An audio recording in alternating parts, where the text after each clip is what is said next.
All right, welcome to NFL Outdated Cover 2 series. This episode is on the New England Patriots, and I am joined by Max Bozikis from the Patriots Unrestricted podcast. How's it going?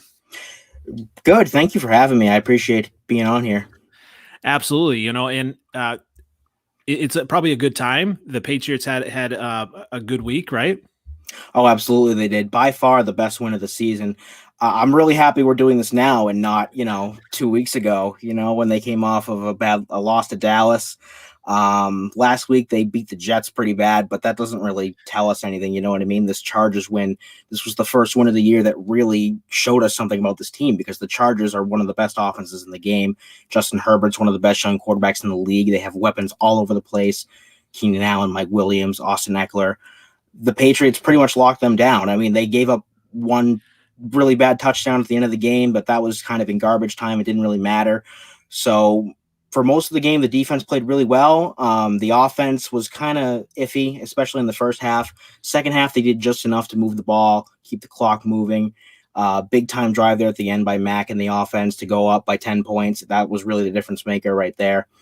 Before the Chargers scored that touchdown late. And yeah, I mean, definitely the best win of the year. The Patriots needed it really bad, a game like that, because they had 3 games already that they completely blew. Miami, Tampa Bay, Dallas, all 3 of those games they could have won. But it's nice to be on the other side of that this season. And now they're sitting at 4-4, and I think they have some winnable games coming up too. Well, yeah, I mean, talk about the development of Mac Jones. He's come along, hasn't he? Oh, he's definitely come along. And I mean, right now, I think you have to look at him as so far. It's early. It's only been 8 games. But he looks like the best quarterback out of the 2021 class right now. And everything that people were saying about him in college is true. The poise, the pocket awareness, the intelligence, the accuracy, it's all true. But the one thing that's really impressed me so far through 8 weeks is the toughness, both physically and mentally, because the Patriots offensive line through the first 4 or 5 games of the season, it was really bad. And Mac Jones was taking more hits than any quarterback in the league, but his ability to keep getting back up and getting back up. Most rookie quarterbacks get rattled by that sort of thing.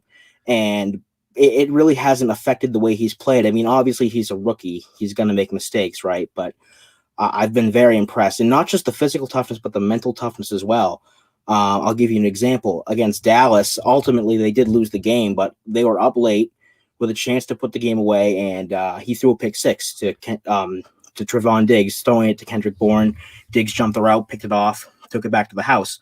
Most quarterbacks in that situation, young guys, they tuck their tail between their legs in that situation, they fold. Very next play, New England gets the ball back. He drops it straight into the bucket to Bourne, targeting Diggs again for a 75-yard score. So it's stuff like that that tells you that this is the type of player that can really help you in the future and lead your team and be a franchise quarterback. And so far I'm thrilled.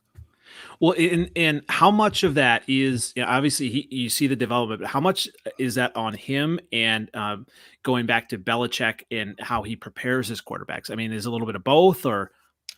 It is a little bit of both, but I think that Mac already had that type of coaching from Nick Saban in Alabama. So I really don't think that going from Saban to Bill is a huge transition for him, because they both coach similarly, you know what I mean? And they're both hard asses, but they're both the best in their respective divisions in terms of being a college coach and an NFL coach. I mean, Bill's been doing this for so long now. And I think developing Mac Jones, this is something that he's excited about. This is something he wanted to do with Jimmy Garoppolo. Ultimately, Tom Brady kind of threw a wrench into that. But yeah, I mean, this has been a great situation for Mac. I think it's a great situation for Bill too. I mean, it's proving that he can win with another quarterback not named Brady, or maybe he can. I mean, they're only 4-4, but like I said, I do feel good about the team going forward as well, especially with Mac at the helm. Well, yeah, and those have been good wins. I mean, the Dolphins loss. I mean, that's kind of, but even the losses have been good losses, so to speak, to good teams. Right. I mean, the Bucks and the Cowboys, those are 2 favorites in the NFC. I was actually at the Bucks game. And I mean, look, I do think that they threw those games away, especially the Miami game. I mean, they fumbled that one away. Damian Harris gave the ball away. They were in the red zone. They were going to take the lead probably, at least off of a field goal. They blew that one. The Bucks game, I questioned the decision to kick the field goal in the rain there with Nick Folk. It was a 56-yarder, and credit to him, he almost made it. But ultimately, I think with the way Mac was moving the ball against the Bucs defense, they only needed 3 yards, and why not get those 3 yards, keep the clock moving, because even if they make the field goal, you're still giving Tom Brady like about a minute left and a couple of timeouts. And normally he comes through in that situation. He actually didn't yesterday against the Saints, but normally you're betting on him to come through in that situation. And the same thing with Dallas. I think it's just been a lack of aggressiveness in the coaching staff, and I think that you're starting to see them turn around with that. I think we saw it against the Jets last week when they totally blew the wheels off of them. And even in the Chargers game, they had a couple of situations where they probably would have been more conservative in recent weeks, but they decided to be more aggressive in these situations. So I think they're ultimately learning from it, and they're learning what they can and can't do as a team. Well, yeah, and that's what you want from a young quarterback, a young team to come together. I mean, I'm a Bears fan, so that's kind of what I hope eventually for Justin Fields and him to be a great quarterback. And talk about since you said you were at the game, talk about Tom Brady's return as a fan and just being there, that whole atmosphere. It's not something I think I'll ever experience again, at least in a regular season setting for any type of sport. Obviously, playoffs are different, but that game, it was unbelievable.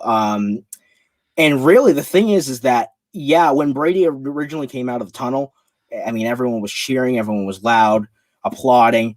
The second the game started and they took the field, boos.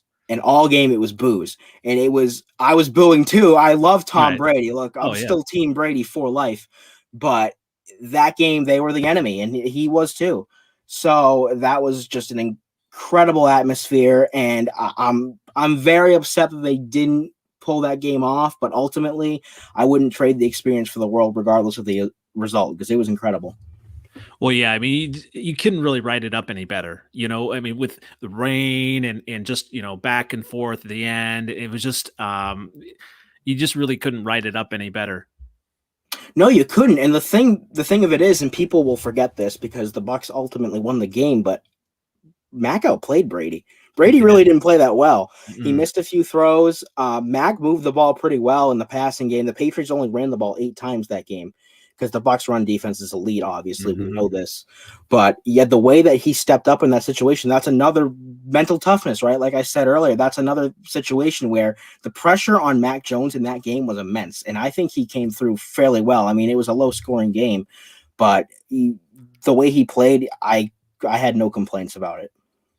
Well, speaking of complaints, like think back to when Cam Newton was released, and obviously it's now hindsight you can see Mac Jones was the right quarterback for the offense, and he was ready. Were you surprised at Cam Newton's release at the time? Yes, and I'll give credit to Adam, my co-host, because he actually predicted that the Patriots might release Cam Newton, and I didn't see it. I thought that they were dead set on making him the starting quarterback. I think the turning point, and I don't want to make this about COVID and all that, because we already deal with that enough we deal with that enough in everyday life. But I think it was the fact that Cam had this protocol about him because he wasn't at the time vaccinated and he had to be away from the team. And Matt got those valuable first team reps in that practice that week. And I remember reading from beat reporters all week about how well he was doing in those practice sessions without Cam there.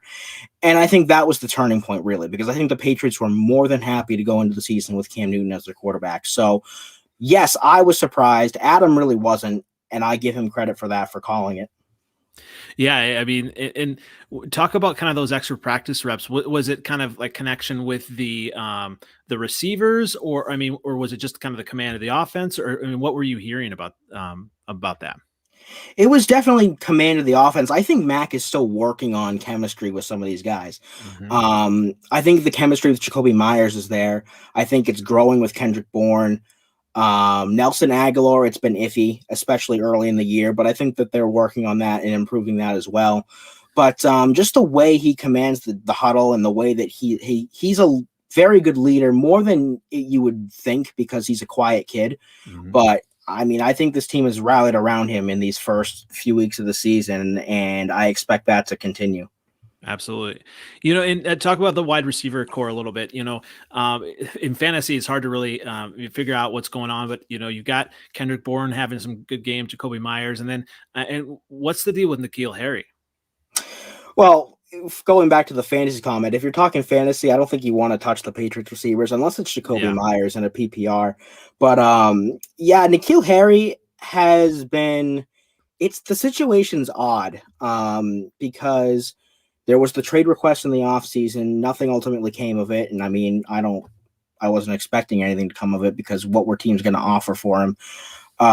Just the way that his first 2 years in the NFL have gone, it hasn't been great, obviously. Harry is somewhat involved here and there. He's in on rundowns a lot. He's probably their best blocking receiver.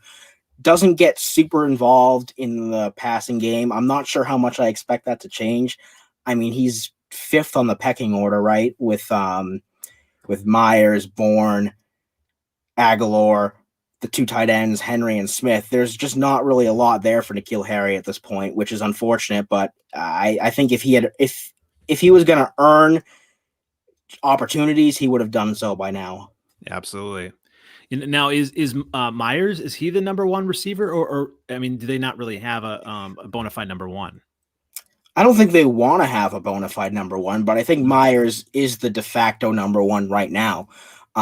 He's definitely their most reliable target. I mean, he leads the team in targets. He leads the team in receptions. Last I checked, he was actually like towards the top 10 or in the top 10 in the NFL in receptions. So he's a guy they lean on a lot. But you're seeing these guys get integrated a little more, like Hunter Henry, for an example. He, prior to yesterday, he had scored a touchdown in 4 straight games. So he's kind of coming on. It definitely is a red zone threat as well. Like I said, Bourne's been a steady presence, and I think he's trending upwards. Aguilar, it's getting there. I mean, I can name you 3 plays early in the season where Aguilar should have scored, but something happened that caused him not to, whether it was a miscommunication or just Mac not looking at him. But I think you'll see Aguilar kind of come on here as the season continues. But I think Myers is always going to be the guy who is the go-to, the safety blanket, especially on third downs. Oh yeah, and that's when you want your number one on the third downs, right? Absolutely, yeah. I mean, and he's got secure hands too. He's got really good hands. He's not the fastest guy in the world, but he's a good route runner. He finds a way to get open, and that's kind of a trope of this Patriots receiving core for the last 2 decades is just get open.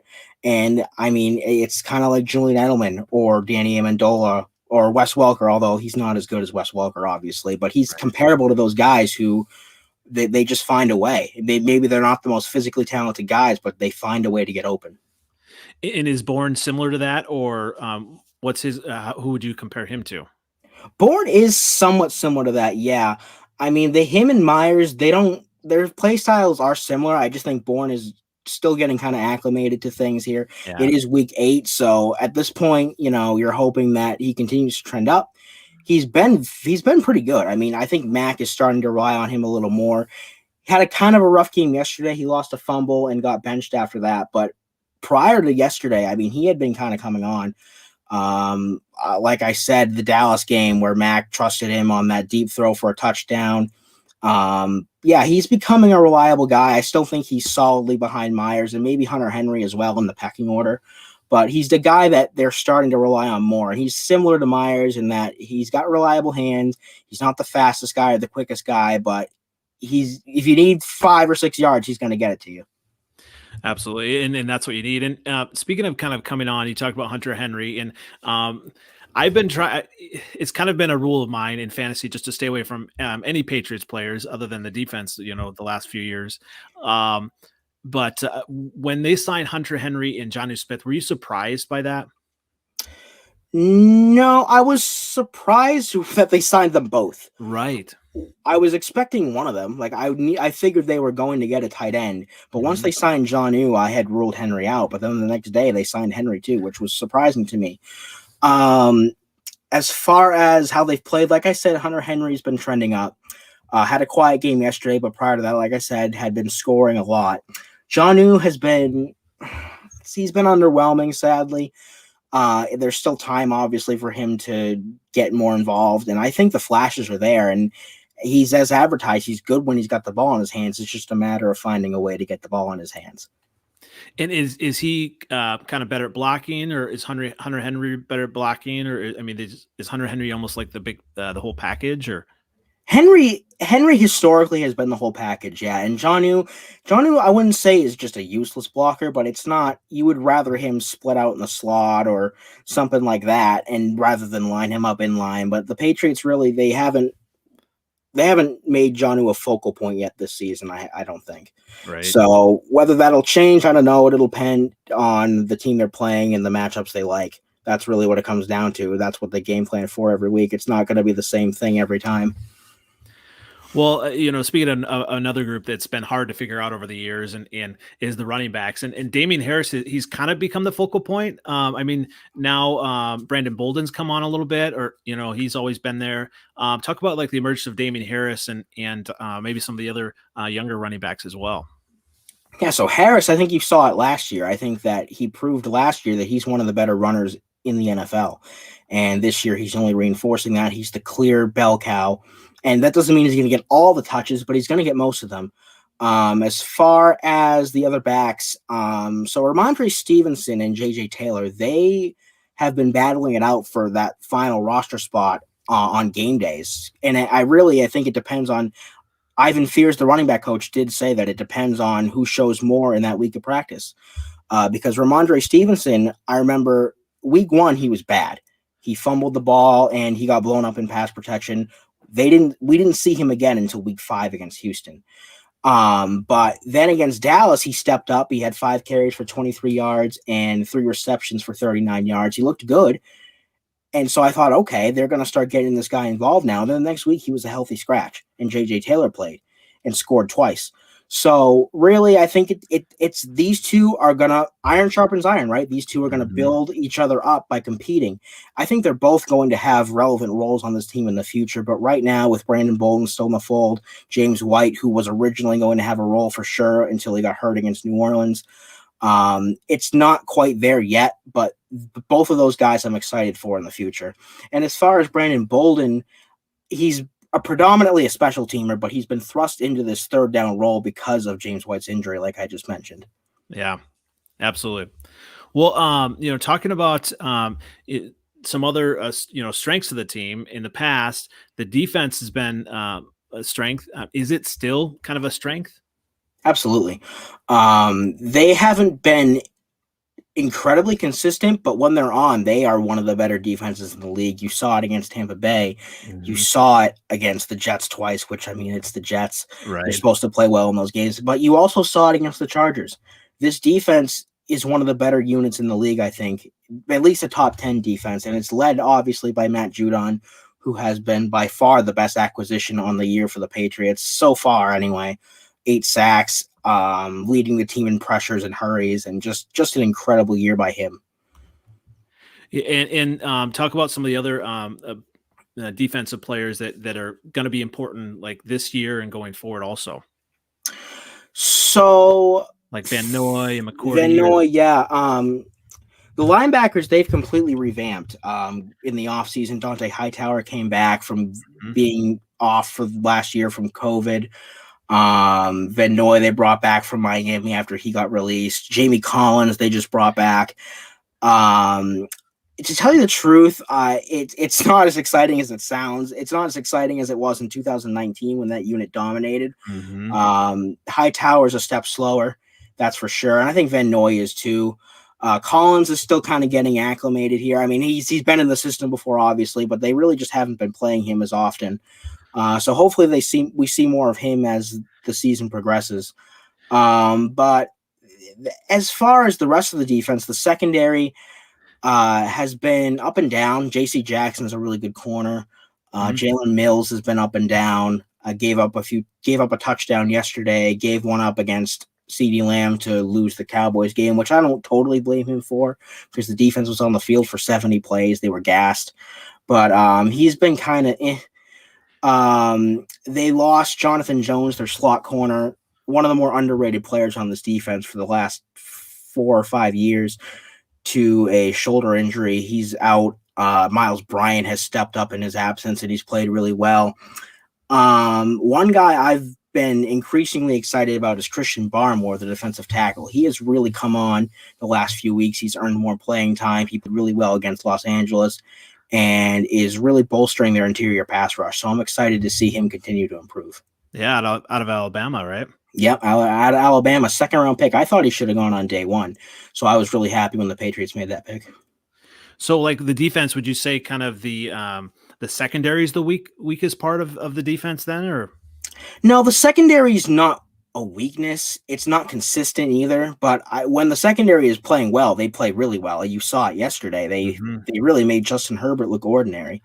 So, and I think the pass rush obviously helps that. I would say that second unit, those linebackers, they're just not playing up to par. I mean, especially, I don't know if you watched the Chargers Patriots game or any of it, but there was a play where Justin Jackson, the running back for the Chargers, back up to Austin Eckler, broke out like a 70-yard run, and Dante Hightower just totally whiffed on the tackle.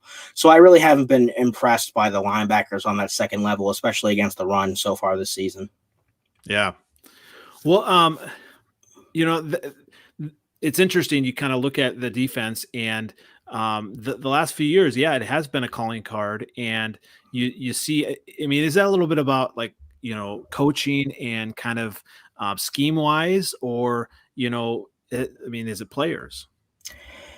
It's a little bit of both because there was a lull period for the defense of the Patriots like 10 years ago when they, for like from 2010 to 2012-ish, they had one of the worst defenses in the league. So it really, I mean, you need good players, obviously, but I do think that Bill Belichick and this defensive coaching staff do get the best out of their defensive players as long as they have at least some talent. Like as far as this Patriots defense, are they the most talented unit in the league? No. But they have enough there to make it work. And I think that's what you're seeing this year and in years previous. And speaking of kind of making it work with coaching, what about like Belichick and then even McDaniels and some of the other coaches? What about them and his assistants is so good? Well, I've been actually kind of frustrated with McDaniels this season, but he's been better these last few weeks. But the first 4 or 5 weeks of the season, I was not thrilled with McDaniels. Was not a McDaniels guy, and I think that was partially because they were very conservative with Mac. They didn't really trust him in the red zone, but I think that's changing.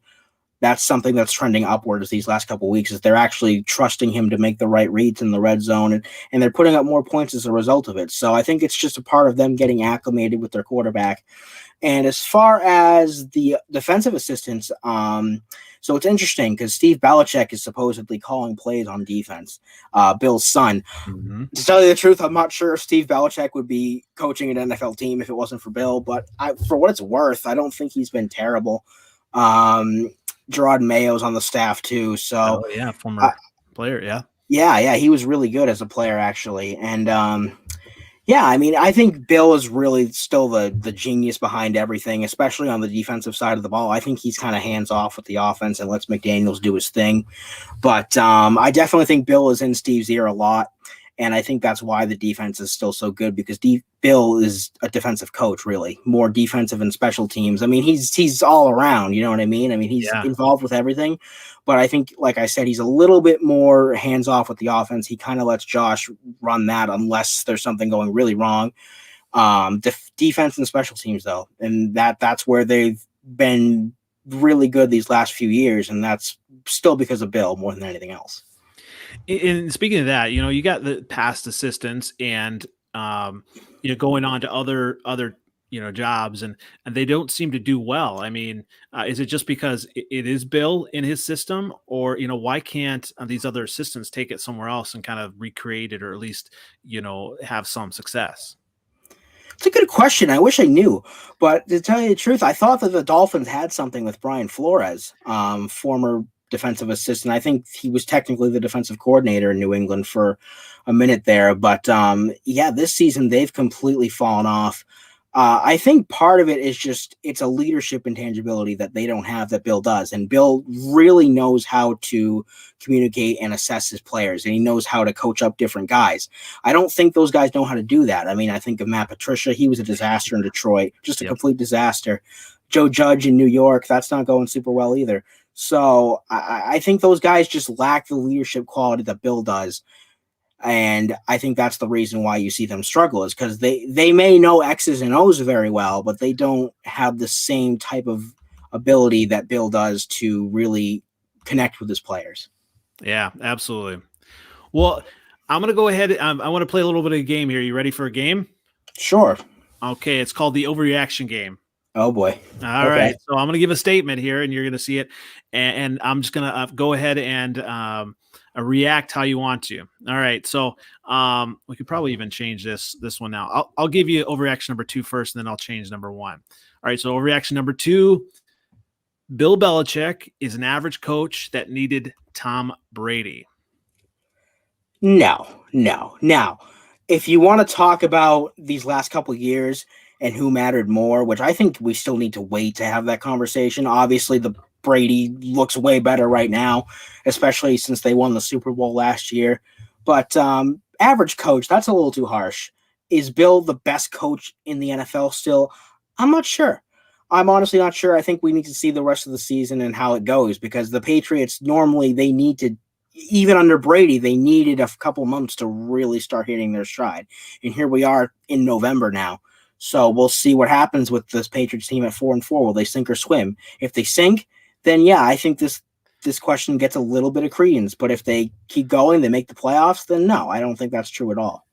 Do you think he needs to win, make the playoffs this year? After what happened last year, or I mean, he's pretty much he's kind of cemented his legacy, regardless. He has, but yeah, I mean, I would say they need to make the playoffs, especially after spending all that money in the offseason. Um, and just the expectations going into the season. I'm not saying win the division. Buffalo's really good. Mm-hmm. But I do think they can sneak in as a wild card for sure. And I think that they should, considering what the rest of the AFC looks like right now, especially considering they just got a huge win over the Chargers, which gives them the tiebreaker in the event that they finish with the same record. So Yeah. I would say, I'm not saying if they don't make it, fire him, but I am saying that if they don't make it, maybe the seat gets a little warm. That's all I'm saying. But Oh yeah, I do think that they need to make it in order to feel really comfortable going forward here in the future. definitely makes sense. Well, I had to change this one because of how well Mac Jones is doing. So let's go ahead and go back to overreaction number 1. Mac Jones is the second coming of Tom Brady. That's a little bit of an overreaction for sure. I mean, I understand the comparisons. Okay, they're both predominantly pocket quarterbacks. I think Mac's got a little bit more juice in his legs than Tom ever did. But the second coming of Brady, no one's the second coming of Brady, and I think that's the issue. Is that a lot of Patriots fans are coming in here expecting this kid to just dominate right out the gate, and I think that's unfair to Mac Jones. That's unfair to any quarterback, really. You can't just expect a kid to come in and set the tone of a team like Tom Brady did and just instantly inject this winning culture. That's not really how it works, especially with a rookie quarterback. Do I think Mac Jones is going to be good? Absolutely. Do I think he's going to be anywhere near as good as Tom? No. Does he have to be? No. I think that they can win perfectly fine with Mac Jones, even if he's not one of the greatest quarterbacks of all time. How many players are still? I mean, just kind of off the cuff. How many players are still kind of on the roster from the last Super Bowl? From the last Super Bowl, so the 2018 season, Devin McCourty, Dante Hightower, Shaq Mason, Trent Brown came back, but he wasn't on the team in 2019 or 2020, but I guess he counts, even though he hasn't really played at all this season. He's been dealing with an injury. I'm not even sure if he's going to come back this season, actually. Lawrence Guy. So there's a few, and eventually, it'll become Mac Jones's team, and it seems like he's kind of done the right things and just kind of come and almost let his play talk. Yeah, absolutely. He's a quiet kid, like I just said. He's not very interesting to listen to. I'm not going to lie. He's really Yeah. not. He does interviews on WEEI every morning. That's one of our local radio stations, and I couldn't care less about hearing him speak. But his play does do the talking for him, for sure. Well, that's almost similar to Belichick. I mean, it's comical. You listen to him and on to Cincinnati, on to this, and he doesn't really want to give you much. Yeah, that's just something that's been indoctrinated into the whole team, is that they give you these vanilla answers. I'm sure that they all have they do have personality, and they Oh, show yeah. their personality. Don't get me wrong; it's not like they're robots. And I love Mac's personality too, but I just he doesn't give them anything in interviews, and I that's just the way it is around here. Well, and that's smart for him too, getting acclimated. And I can't imagine, coming out, you know, everything that Tom Brady means to New England means to the Patriots, and even Robert Kraft. Yeah, absolutely. It's something that has been really drilled into this franchise for the last 20 years. And just because there's a new quarterback doesn't mean that expectations are any different, really. Players are still expected to carry themselves the same way as long as Bill Belichick will be head coach of this team. Yeah, absolutely. Well, talk about expectations for this year. You said, you think that they have a shot at getting the playoffs. Where do you think they're going to be at win wise and um, at the end of the season? So going into the season, I predicted 10 or 11 wins.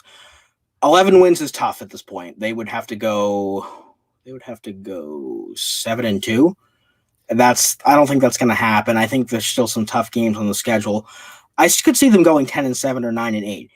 Is 9 wins good enough to get to the playoffs? I'm not sure. Maybe. I mean, I don't. The AFC is really wide open right now, and a lot of these teams are really beating up on each other. So I think 9 wins could get you in. I think you need 10. I think they can do 10. Like I said, I think they have some winnable games coming up. They do have Buffalo twice. Those are going to be hard games. They have Tennessee coming up, which even though they did just lose Derrick Henry, that's still going to be a really tough game. So 10 wins to me is still a reasonable prediction. Yeah. And when you look at that, if they were to make the playoffs and get that experience for Mac Jones, I mean, that would be huge for him, wouldn't it? Oh, absolutely. And look, it's not like Mac Jones hasn't played in that type of environment. I mean, he just What? did play in a national championship game. That's a pretty high level to be on.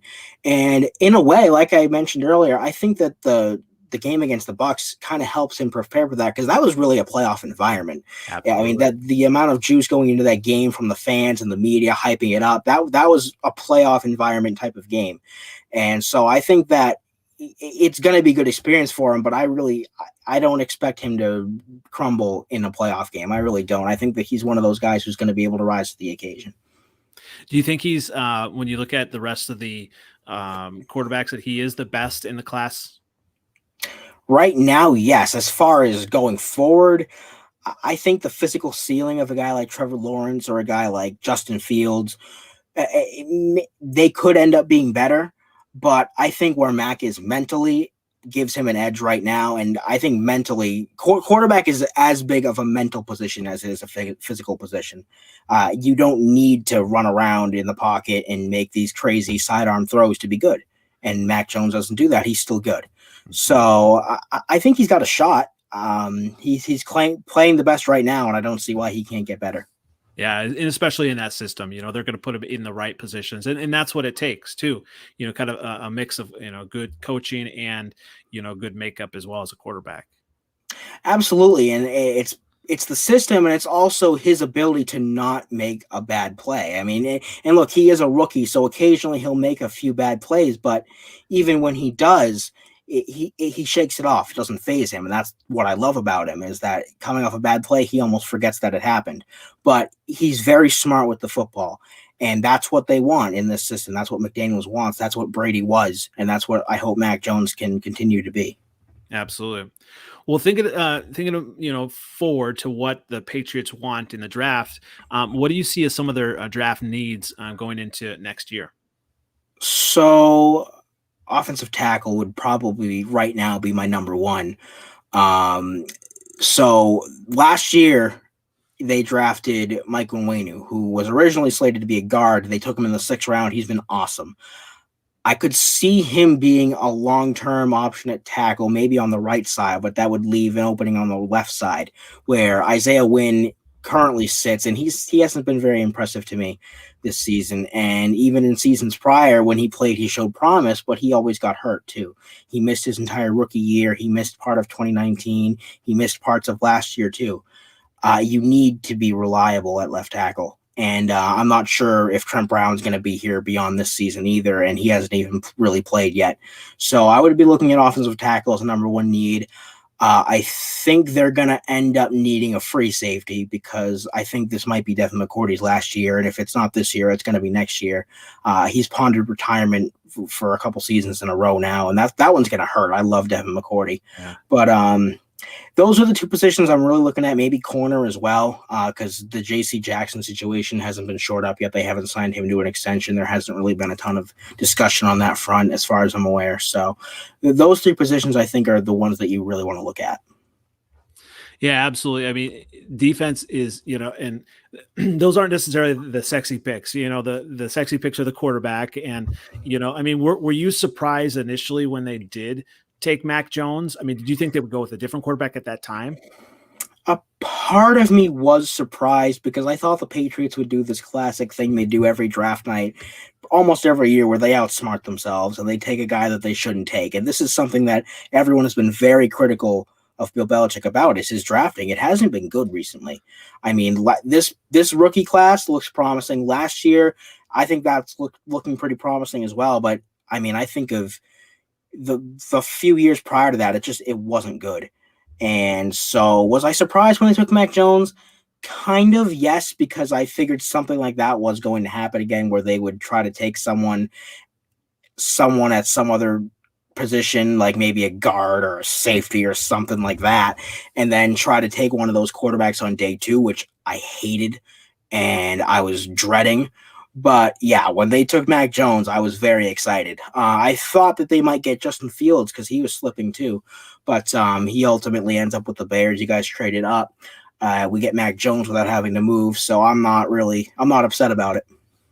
Yeah, and you kind of look at it, I mean, he definitely seems, from his time at Alabama, he just seems ready. And that's, what Bill Belichick kind of needs, that type of leader, that type of quiet leader. And obviously with his physical skills too. I mean, you didn't hear a lot about the draft. I mean, you saw, I don't know if it was like Tom Brady-esque, with some of his, draft video and whatnot, how he wasn't in shape or whatnot, but it was a surprise, but he's proven a lot of people wrong, so to speak. Yeah, and the Tom Brady comparisons were always going to be there because they have a similar play style, and yeah, Mac has a bit of a dad bod, but still, I mean, I'm not expecting Tom Brady out of him. I think he can be one of the better quarterbacks in the league. That I believe, but I'm not expecting him to match Tom Brady's legacy in New England. I'll be happy if he's the franchise quarterback here for 10 to 15 years and it just gives this team a watchable product in the post-Brady era, because those are tough shoes to fill. Absolutely. Well, this has been fantastic. I definitely appreciate you coming on, Max. And so where can everyone find you? So you can find me on Twitter at Max_Bozikis. That's MAX_BOZICAS. I see it on the ticker down there. Yep. Give our podcast a listen at any Unrestricted. We always post our episodes when they go up. If you want to follow my co-host Adam, he's at AdamX530. And thank you for having me on, man. I appreciate it. It was fun. Absolutely. Well, we're definitely going to have to do this again. We'll connect, whether it's at the end of the season or even the off season. Definitely appreciate it. All right, for sure, man. Thank you. Yeah, once again, this has been NFL Outdated Cover 2 series on the New England Patriots, and we'll see you next time.